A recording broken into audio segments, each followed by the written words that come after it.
सबसे विशाल अरब देश कौन सा है? कौन से अरब देश की मिलिट्री सबसे बड़ी और सबसे एडवांस मानी जाती है? और कौन से अरब देश का इतिहास 5000 सालों का डॉक्यूमेंटेड रिकॉर्ड के साथ का इतिहास है? दोस्तों, इन तीनों सवालों का जवाब एक ही है और वो है इजिप्ट यानी कि मिस्र। एक बहुत ही खूबसूरत देश जिसका बहुत ही गहरा इतिहास है, जहां बड़े बड़े फेराउस हुए जिन्होंने अपने पिरामिड्स बनवाए मृत्यु पश्चात, और हजारों साल के बाद दूसरी सभ्यताओं का वहां कब्जा होता चला गया। और वर्तमान में 2026 में न केवल यह सबसे बड़ा अरब देश है 12 करोड़ लगभग की आबादी के साथ, बल्कि इसकी मिलिट्री सबसे बड़ी और एडवांस मानी जाती है और यह बहुत सारे फोर्सेस के बीच बैलेंसिंग का काम करता है। अब इतना बड़ा देश और इतना गहरा इतिहास, तो सेशन भी थोड़ा सा बड़ा होगा। आज हम आपके साथ हमारे सेशन नंबर 77 ग्लोबल अफेयर्स पर संदीप मानूधने में बात करेंगे द इजिप्ट इक्वेशन की। इजिप्ट का समीकरण यानी मिस्र का समीकरण। दोस्तों, अभी तक हमने जितना भी मिडिल ईस्ट की बात की उसमें इजिप्ट कहीं भी प्रोमिनेंटली निकलकर नहीं आया, लेकिन आज डेडिकेटेड तरीके से इजिप्ट की पूरी कहानी अच्छे से हम समझ लेंगे। अंत तक बने रहिएगा, सीखने के लिए इसमें बहुत कुछ है। The Egypt equation, biggest Arab nation none can ignore. शुरू करें आज का काम। हियर गोस।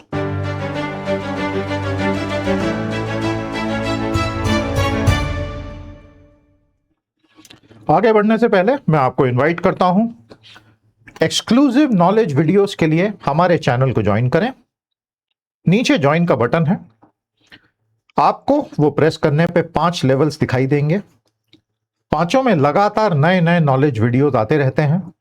तो अगर आप अपनी नॉलेज की शानदार यात्रा हमारे साथ करना चाहते हैं, आज के आज मेंबर बने और सैकड़ों स्टूडेंट्स के साथ एक बढ़िया लर्निंग कम्युनिटी में ज्वाइन करें। याद रखिएगा, किसी भी एज ग्रुप के लोग हमारे एक्सक्लूसिव मेंबर्स वीडियो का फायदा ले सकते हैं। Thank you so much for all the support. हमारी ये 5 लेक्चर की सीरीज चल रही है, 5 वीडियोस की सीरीज। हमने शुरुआत की थी मुस्लिम नाटो राइजेस, जिसमें हमने मक्का जेडीए पे बात की, पाकिस्तान, तुर्की, सऊदी अरब का। और तब हमने इंट्रोड्यूस कर दिया था कि इजिप्ट इनके साथ जुड़ क्यों नहीं रहा है। तुर्की ने पूरी कोशिश की कि इजिप्ट को साथ लाया जाए, इजिप्ट ने अभी तक हाँ नहीं बोली। तो ऐसा क्यों, सब देखेंगे आज। दूसरा था पॉलिटिकल इस्लाम, जिसमें हमने खास तौर पर मुस्लिम ब्रदरहुड का आपको इशारा किया था। आज इजिप्ट के कंटेक्स्ट में मुस्लिम ब्रदरहुड को गहराई से देखा जाएगा और कैसे उसको नष्ट करने में कोई कसर नहीं छोड़ी गई। अगला वीडियो हमारा टर्की पे होगा और finally Israel versus the rest. ये सीरीज आपको बहुत कुछ सिखा के जाएगी, सारे देखिएगा, अच्छे से देखिएगा, समझिएगा। और ये हमने आपको कल बताया था कि मक्का जेडीए में पाकिस्तान, टर्की, सऊदी अरब और टर्की चाहता है कि किसी भी तरह इजिप्ट को भी अंदर ले आए, और इजिप्ट ने फिलहाल हां नहीं बोली है। ऐसा कैसे हो रहा है देखेंगे। दरअसल मिस्र का इतिहास पूरी तरह से डॉक्यूमेंटेड। अब पिरामिड से बड़ा डॉक्यूमेंट क्या हो सकता है। प्राचीन मिस्र 3100 बीसी से कहानी शुरू होती है। एक से बढ़कर एक फेराउस की कहानी हमें मिलती है। उसके बाद सब कुछ कोलैप्स होता है 3000 साल बाद, और 330 बीसी के आसपास टोलेमाइक और रोमन पीरियड शुरू हो जाता है। अलेक्जेंडर द ग्रेट यहां से होकर गुजरते हैं, रोजेटा स्टोन की कहानी आती है, और उसके बाद 641 के बाद इस्लामिक इजिप्ट आ जाता है। उसमें अरब कॉन्क्वेस्ट है, ममलूक आर्किटेक्चर है, और फाइनली 15वीं सदी में आता है बहुत ही विशाल उस्मानी साम्राज्य यानी ऑटोमन एम्पायर, जो कि 20th सेंचुरी में कोलैप्स होता है और अभी मॉडर्न एरा चल रही है, जिसको हम गहराई से देखेंगे। तो ये है द इजिप्शियन पपायरस। पपायरस वो कागज होता था जिस पे ये लिखते थे, तो हमने इसका टाइटल ही द इजिप्शियन पपायरस दे दिया। वेबसाइट पर आपको ये सारा कंटेंट मिलेगा। वेबसाइट को रोज देखने की आदत डालें, वहां आप एक बार आ गए तो आपको ज्ञान का ऐसा भंडार मिलेगा, छोड़ के आप जाएंगे नहीं। और ये पूरा 5000 साल का इतिहास इस एक इमेज में चित्रित कर दिया गया है। तो बहुत गजब का देश और गजब का इतिहास रहा है इनका। और अभी हम मॉडर्न एरा में हैं, आ रहे हैं उसी पे। इजिप्ट को अरब वर्ल्ड का हैवीवेट कहना बिल्कुल भी अतिशयोक्ति नहीं होगी। अब ऐसा क्यों, ये हैवीवेट क्यों कहा जाता है? सबसे बड़ी बात, यहां की आबादी सबसे ज्यादा है अरब विश्व में, 22 अरब देशों में। ये लगभग 11.5-12 करोड़ की आबादी का सबसे विशाल देश है। कई अरब देशों की आबादी तो 40 लाख, 50 लाख, 60 लाख इसके घेरे में ही घूम रही है। यह अकेला देश है जिसकी आबादी 12 करोड़ के आसपास है। इजिप्ट के कंट्रोल में सुएज कैनाल है, तो आप समझ ही सकते हैं कि सुएज नहर जिसके कंट्रोल में होगी वो सीधे सीधे एशिया को यूरोप से जोड़ने वाली नहर पे बैठा हुआ है। ये बिल्कुल स्ट्रेट ऑफ हॉर्मुज वाला ही कंट्रोल है, ये चोक पॉइंट ही है बहुत बड़ा। और 1956 में इसी के लिए युद्ध हुआ था, जब नासेर की सरकार इसको राष्ट्रीयकृत करती है, जो कि ब्रिटिश फ्रेंच कंपनी के कंट्रोल में चल रही थी, उसका राष्ट्रीयकरण कर दिया इजिप्ट की सरकार ने। तो ब्रिटेन, फ्रांस और इजराइल ने मिलकर धावा बोल दिया था इजिप्ट पे। तब अमेरिका, सोवियत यूनियन और यूनाइटेड नेशन ने कस के घुड़की लगाई थी, डांटा था, तो तीनों को मैदान छोड़ के भागना पड़ा था और वहां से ब्रिटिश और फ्रेंच कॉलोनियल एम्पायर्स का सूरज अस्त हो गया था। उनकी ताकत मटिया मेट हो गई थी जब पब्लिक में उनको जूते पड़े थे और उनको भागना पड़ा था छोड़ के। और उसके बाद नासेर बहुत ताकतवर हो गए और सुएज कैनाल हमेशा के लिए इजिप्ट का होकर रह गया। ये दो कॉन्टिनेंट्स को जोड़ता है, अफ्रीका और एशिया, जिस प्रकार टर्की एशिया और यूरोप को जोड़ता है। और ये साइनाई पेनिनसुला के थ्रू होता है, जो अपने आप में बहुत स्ट्रेटेजिक है, इजराइल से जुड़ा हुआ है। इजराइल फिलिस्तीन के पूरे झगड़े में इसने पीस मेकर का लंबे समय से काम किया है। पॉलिटिकल इस्लाम का सबसे बड़ा युद्ध क्षेत्र बन गया है यह। मुस्लिम ब्रदरहुड इतना फैला यहां से कि जब अल सीसी सत्ता में आए 2014 के पश्चात, उन्होंने उसको क्रश करने में कोई कसर नहीं छोड़ी, जो उनका सोशियो कल्चरल मूवमेंट है। मिलिटरी सेंटर्ड है ये स्टेट, कम से कम पिछले 12 साल पूरी की पूरी मिलिट्री का ही कंट्रोल है। और प्रेसिडेंट अब्देल फतह अल सीसी जो हैं, उन्होंने तख्ता पलट करके सत्ता 2014 में छीन ली थी।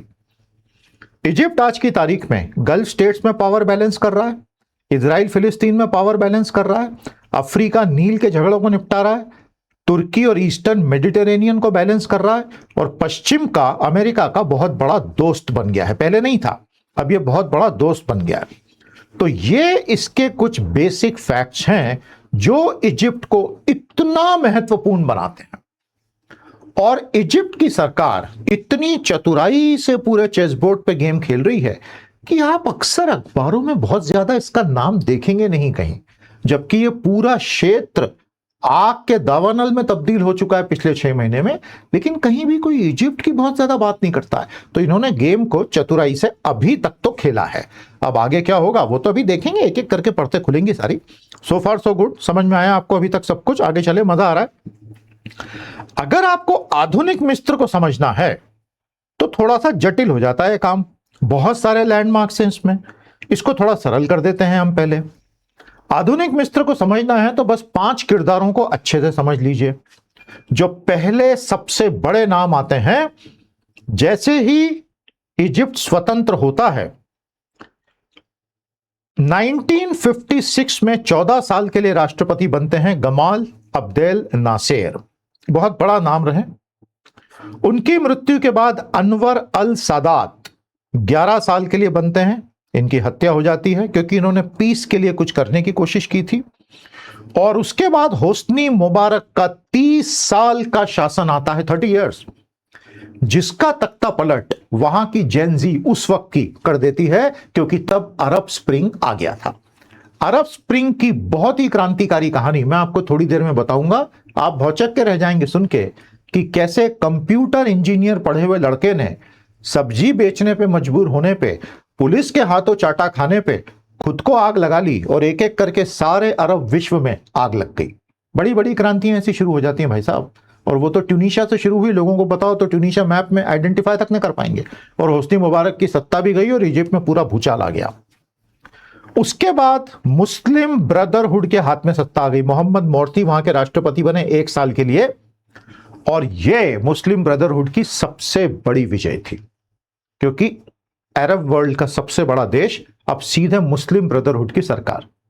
तो वहां की मिलिट्री और पश्चिम इसको कैसे अलाउ करता, और इसलिए मिलिट्री ने तख्ता पलट कर दिया। और उसके कुछ समय के बाद अब्देल फतेह एल सीसी राष्ट्रपति बने, जो अभी तक 12 सालों से राष्ट्रपति हैं, और मुस्लिम ब्रदरहुड को कुचलने में जरा सी कसर नहीं छोड़ी गई है। अब इसका ये ब्रॉड इतिहास और ये सारे मैंने माइक्रो लैंडमार्क्स भी लगा दिए हैं साइट पे, आप बारीकी से अच्छे से पढ़िएगा। तो जब गमाल अब्देल नासिर का राइज होता है 1952 की जुलाई क्रांति के बाद, जिसमें मोनार्की को उखाड़ फेंका था और रिपब्लिक की घोषणा हुई थी, और यहां से एक पूरे लोकतांत्रिक इजिप्ट का उदय माना जा सकता है। लेकिन गमाल अब्देल नासिर की असली सिक्का जमा 1956 की सुएज क्राइसिस के बाद, जब ब्रिटेन, फ्रांस और इजराइल की संयुक्त फोर्सेस को खदेड़ दिया गया अमेरिका, सोवियत और यूएन के डराने के बाद, तो वाकई में दुनिया ने इनका सिक्का मान लिया कि he knows diplomacy and he knows how to play his game. उसके बाद उन्होंने सीरिया के साथ मिलकर एक यूनाइटेड अरब रिपब्लिक भी बना दिया था, और वो एक बहुत बड़ा अरब विश्व को जोड़ने का प्रकल्प था। लेकिन वो एक्सपेरिमेंट बहुत जल्दी फेल हो गया। मैंने आपको पिछले दोनों वीडियोस में ये बताया है कि within the Muslim world there are so many lines of fracture. एक उम्मा की बात करना वो थ्योरेटिकली बहुत अपीलिंग लगता है नहीं वैसा कुछ भी, और वो यूनाइटेड अरब रिपब्लिक के पतन के बाद ही समझ में दुनिया को आने लग गया था। काफी सारे रीजनल कॉन्फ्लिक्ट्स, उसके बाद अनवर अल सादात और इजराइल के साथ उन्होंने पीस की, जिसके पश्चात उनकी हत्या कर दी गई। होस्नी मुबारक 30 साल के लिए आए और अरब स्प्रिंग ने पूरा उनको तबाह कर दिया, जिसके बाद अब एलसीसी की सरकार चल रही है। तमाम चुनौतियों के बाद पश्चिम के साथ रिश्ते इन्होंने बहुत ज्यादा बेहतर कर लिए हैं, और इसलिए वो सत्ता में बने हुए भी हैं। इसके बारे में और आगे जब जब समय मिलेगा हम क्रॉस रेफरेंसिंग इस सीरीज में देते जाएंगे। तो दोस्तों, ये पांचों नाम आप याद रखिएगा: गमाल अब्देल नासिर, अनवर अल सादात, होस्नी मुबारक अरब स्प्रिंग में निपट गए, मोहम्मद मोर्सी जो कि मुस्लिम ब्रदरहुड के सबसे बड़े नेता बनकर उभर गए, जिनको समाप्त कर दिया गया और अब तो उनकी मृत्यु भी हो चुकी है, और फाइनली अब्देल फतह अल सीसी। इस चित्र में आपको भारत के सबसे dynamic prime minister Pandit Jawaharlal Nehru दिखाई दे रहे हैं, और आपको उनके साथ नॉन अलाइन मूवमेंट के ही founder father Gamal Abdel Nasser भी दिख रहे हैं। 1950 के दशक में जब दुनिया डीकोलोनाइजेशन के बड़े दौर से गुजर रही थी, इन बहुत ही दूरंदेशी रखने वाले, दूरदर्शिता रखने वाले नेताओं ने बैंडुंग कॉन्फ्रेंस के बाद नॉन अलाइन मूवमेंट की स्थापना की और एक थर्ड वर्ल्ड बनाया, जो न सोवियत यूनियन न अमेरिका के कैंप में गया, और यह उस वक्त के लिए सबसे बढ़िया जियोपॉलिटिकल स्ट्रेटेजी थी। तो मैंने सोचा आपको इजिप्ट और भारत का डीप रिश्ता यहीं पर बता दूं। यह एक ऐतिहासिक चित्र है। क्या आप बता सकते हैं सबसे दाएं में खड़े ये सज्जन कौन है और किस देश के हैं, और इनकी मृत्यु के पश्चात उस देश का क्या हुआ? बताइएगा। बहुत गजब की कहानी इनकी, आगे कभी लेंगे। तो हमने आपको कल ये बताया था, तो 22 अरब देशों में आपको इजिप्ट का नाम भी मिलेगा। नंबर 15 पे दिख रहा है कि नहीं भैया? बिल्कुल। तो टोटल 57 मुस्लिम देश, जिसमें 22 अरब, और उसमें इजिप्ट सबसे बड़ा अरब देश। तो अरब विश्व है कहां? ये रहा भैया अरब विश्व, और उस अरब विश्व में अफ्रीका में ये रहा इजिप्ट। इस तरह से मैप को देखकर चीजों को याद रखने में बड़ी आसानी हो जाती है। इन लोगों ने अपनी एक लीग बना रखी है जिसका नाम है अरब लीग। उसमें 22 देश हैं। 1945 काहिरा यानी कायरो में बनी थी, और जैसा मैंने आपसे पहले कहा, दिखने में, सुनने में, कागज पे बहुत अच्छे लगते हैं ऐसे संगठन। ये करते वर्ते कुछ नहीं, इनसे कुछ हो नहीं पाता है। बातें करते हैं, बाकी प्रैक्टिकली कुछ नहीं होता है। और इसमें 22 देश हैं जो आप स्क्रीन पे देख रहे हैं। तो भाई पूरे मिडिल ईस्ट में तो तेल के कुएं हैं और भयानक स्केल पे तेल का उत्पादन होता है, तो इजिप्ट में भी होता ही होगा ना, और ये तो उस वजह से बहुत अमीर हो गया होगा। जी नहीं, इजिप्ट का पूरा खेल दरअसल तेल का खेल नहीं है दोस्तों। Egypt is a minor producer of oil, और उसका खेल दरअसल ऑयल, गैस और सुएज कैनाल का मिला जुला खेल है। 6 लाख बैरल प्रतिदिन का ही इसका प्रोडक्शन है, और इसके कुछ स्पेसिफिक ऑयल और गैस के प्रोडक्शन के रीजन्स भी हैं। इसीलिए मिस्र को, इजिप्ट को मिडिल ईस्ट का बड़ा ऑयल प्रोड्यूसर माना ही नहीं जाता है। फिर भी मैंने इसकी पूरी जानकारी यहां लगा दी है, इसको अच्छे से देखिएगा, पढ़िएगा। इसने हाइड्रो, विंड, सोलर, बायोमास, इस सब में भी अपने आप को काफी डाइवर्सिफाई इतने सालों में कर लिया है, और नेचुरल गैस में भी ये काफी बड़े स्केल पे प्रोडक्शन करता है। तो यह है इसकी एनर्जी की सिचुएशन। पश्चिम के साथ इसके रिश्ते कैसे हैं, आइए थोड़ा इसको समझते हैं। और वर्तमान में तो ये बहुत ही क्लोज है पश्चिम के साथ। पहले तो ये कॉलोनी था, ओरिजिनली जब 1860s में स्वेज नहर बनाई गई थी, तब ये पूरा का पूरा इजिप्ट ऑटोमन एम्पायर के अंडर ही आता था और यहां के राजा को सुजरेंटी प्राप्त थी। तो ये उस्मानी साम्राज्य का हिस्सा था जब स्वेज नहर फ्रांसीसियों और अंग्रेजों ने मिलकर बनाई, फ्रांसीसियों ने बनाई। बाद में एक इंग्लिश ब्रिटिश कंपनी ने, इंग्लिश फ्रेंच कंपनी ने उसको चलाया। बाद में जाके 1930s के बाद ये अंग्रेजों के कंट्रोल में आया, लेकिन उस वक्त तो ये उस्मानी साम्राज्य का था। इजिप्ट के रिश्ते ब्रिटेन फ्रांस के साथ कभी भी अच्छे नहीं रहे और 56 की स्वेज क्राइसिस तो मैं आपको बता ही चुका हूं, जब इन्होंने नेशनलाइज कर दिया। अनवर अल सादात ने जब पीस की इजराइल के साथ, तो उन्होंने सोवियत अलाइनमेंट को छोड़ा और अमेरिका का हाथ थाम लिया। इजराइल के साथ दोस्ती होते ही, इजिप्ट इजराइल पीस ट्रीटी 1979 में होते ही अमेरिका बहुत खुश हो गया और इजिप्ट को मिडिल ईस्ट का मेन सिक्योरिटी लिंचपिन बना दिया अपना। उस दिन से इजिप्ट अमेरिका का दोस्त है। रिश्ते में उतार चढ़ाव आता रहता है, लेकिन अमेरिका ने इजिप्ट को हमेशा एक ट्रस्टवर्दी मित्र तब से माना जब से उसने इजराइल से दोस्ती की। उसी के चक्कर में अनवर अल सादात का मर्डर भी हो गया। अमेरिका और इजिप्ट का मिलिट्री और सिक्योरिटी कोऑपरेशन बहुत गहरा है, यूरोपियन यूनियन का भी, और इस वजह से इजिप्ट की मिलिट्री बहुत पावरफुल हो गई है क्योंकि वेस्ट ने उसको बहुत पावर दे दी है। और इनका यूरोपियन यूनियन के साथ एससीपी यानी स्ट्रेटेजिक कॉम्प्रिहेंसिव पार्टनरशिप हो चुका है। आज पश्चिम की सारी सरकारें इजिप्ट पे ही टिकी हुई हैं। अगर गजा में डिप्लोमेसी करनी है, रेड सी पे डिप्लोमेसी करनी है, सुएज की सिक्योरिटी की बात हो, काउंटर टेरर की बात हो और माइग्रेशन मैनेजमेंट, खास तौर पर युद्ध के क्षेत्रों से भारी मात्रा में निकल रहे लोग जो यूरोप भागते हैं, वो पूरा माइग्रेशन मैनेजमेंट के लिए वेस्ट और यूरोप इजिप्ट पे बहुत निर्भर करता है। फ्रिक्शन फ्री कुछ भी नहीं है क्योंकि इजिप्ट में ह्यूमन राइट्स की काफी ऐसी की तैसी की गई है, पॉलिटिकल फ्रीडम्स काफी बर्बाद हैं और इसलिए अमेरिका और यूरोप बीच बीच में थोड़ा सा दिखा तो देते हैं कि भाई ऐसा मत करो वैसा मत करो, हालांकि वो सपोर्ट करते हैं। तो ब्रॉडली इजिप्ट जो है मिडिल ईस्ट में पश्चिम का आउटपोस्ट माना जा सकता है, आप समझ गए।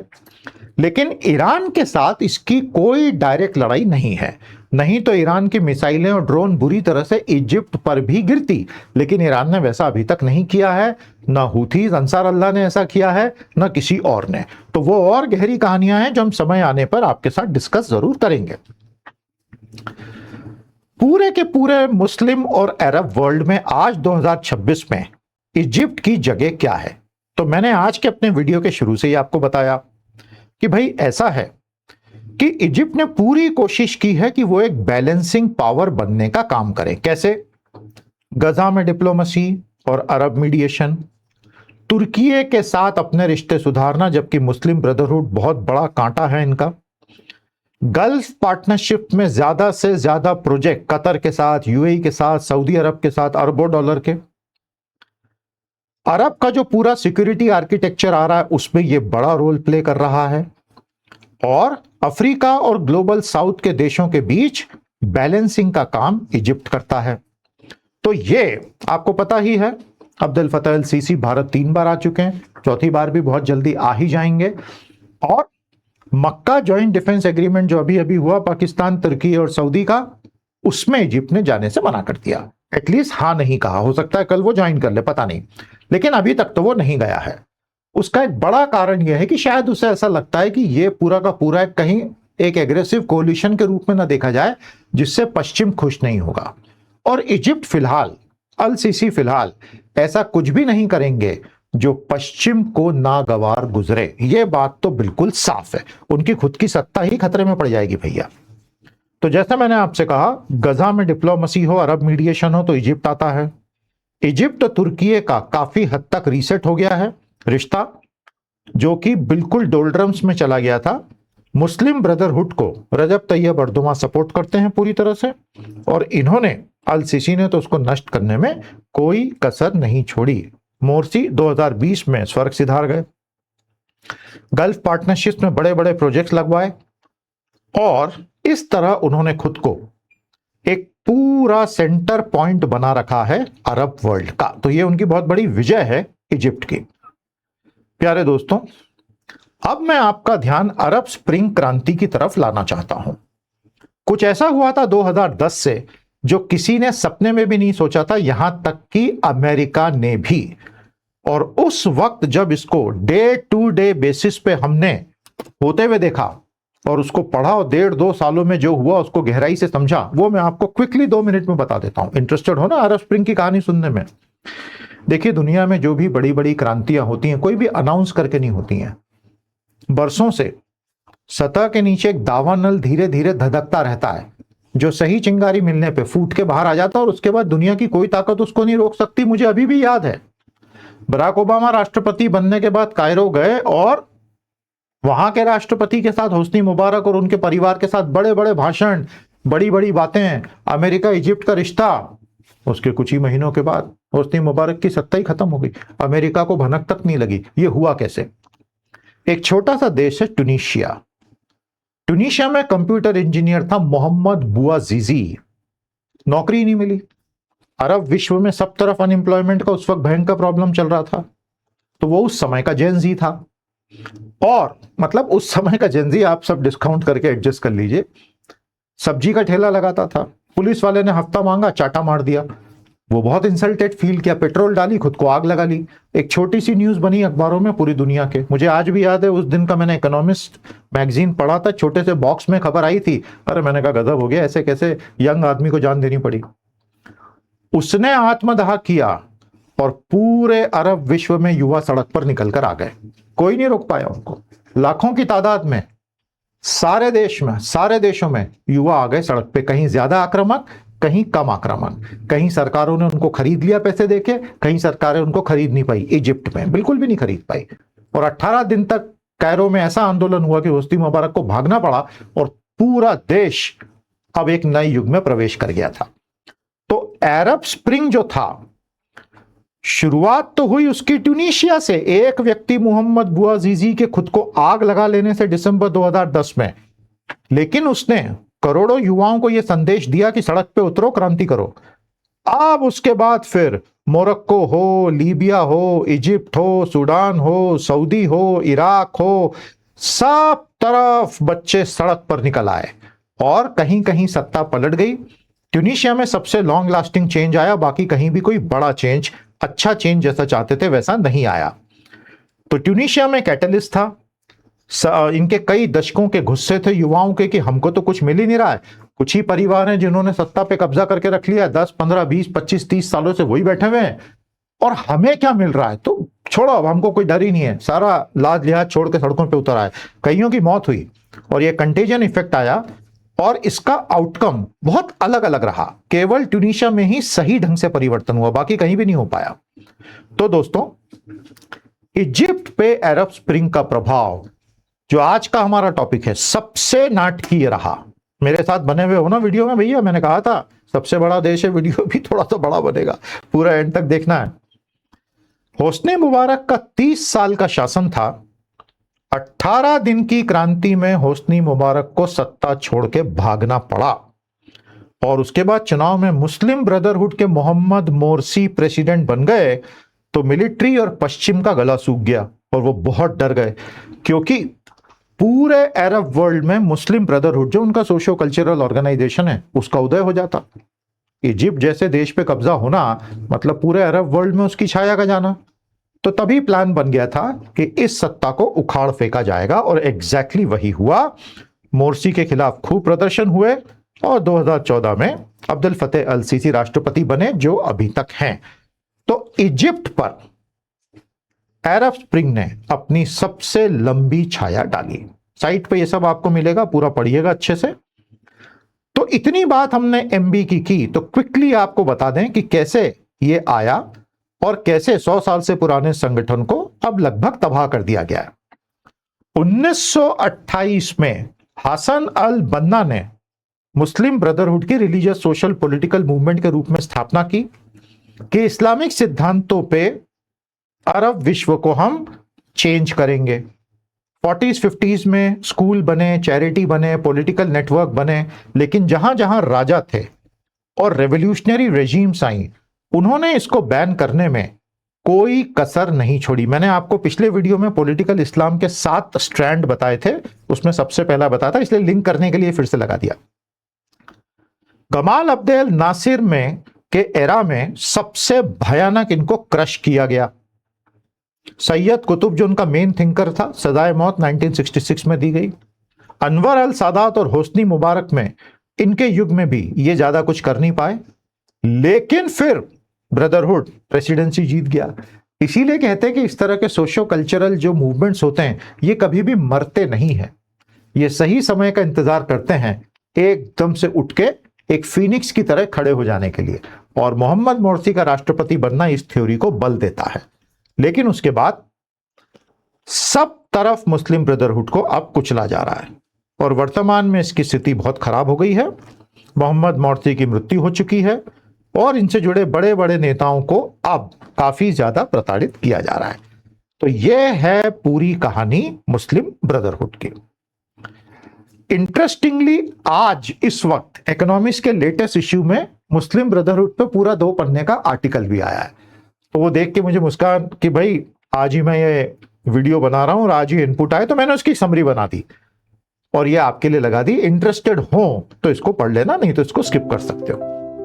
ये सब पढ़ने के लिए आपको हमारी ग्लोबल अफेयर की साइट पे आना है, नीचे लिंक दी है। सारे सेशन, सारा कंटेंट सब वहां अवेलेबल है। अगर आप जियो पॉलिटिक्स में एकदम नए स्टूडेंट हैं तो वहां लर्निंग पाथवेज भी दिए हैं, उनको यूज करें। वीडियोस में आप रिएक्शन भी दे सकते हैं, कमेंटिंग भी कर सकते हैं अंदर। तो आइए और इसको सफल बनाइए। Thank you. लिंक दी हुई है नीचे। तो ये मैंने आपको आज इजिप्ट के बारे में सब बताया और कल जो मैंने परसिस्टेंट फ्रैक्चर्स आपको बताए थे कि भाई मुस्लिम विश्व में Arab versus non Arab, Sunni versus Shia, monarchies versus republic, oil rich versus non rich versus populated, religious versus secular, stable versus fracture, different geopolitical camps. ये फ्रैक्चर्स अपनी जगह बराबर बने हुए हैं। अलग अलग संगठन, वो अरब लीग हो, बगदाद पैक्ट हो, सेंटो हो, आरसीडी हो, ओआईसी हो, जीसीसी हो, इको हो, मक्का जेडीए हो, ये बनते हैं, बिगड़ते हैं और अगर पश्चिम का आशीर्वाद नहीं है तो ये ज्यादा कुछ भी नहीं कर पाते हैं। इस नैरेटिव में सिर्फ एक खलल अभी तक पड़ा है और वो है ईरान वॉर। ईरान ने इस पूरे नैरेटिव को तबाह कर दिया है कि पश्चिम की परमिशन के बगैर यहां कुछ नहीं होगा। ईरान ने खुल के बोल दिया है अब तो पश्चिम की परमिशन के खिलाफ जाके ही सब कुछ हम करेंगे और हमें कोई जल्दी नहीं है। आराम से ट्रंप को अपनी प्रेसिडेंसी मना लेने तो 2029 में मिलेंगे, जल्दी क्या है। तो ईरान तो खूंटा गाड़ के बैठ गया है। आपको पता होगा ट्रंप ने अभी हाल ही में कहा है कि मुझे एयरफोर्स 1 छोड़ के कंटे उसमें केटरिंग के उसमें बैठ के भागना पड़ा दूसरे प्लेन से क्योंकि मेरे प्लेन को उड़ाने की धमकी। Unprecedented times. मतलब ये सब क्या चल रहा है और कितना तेजी से इक्वेशन चेंज हो रहा है।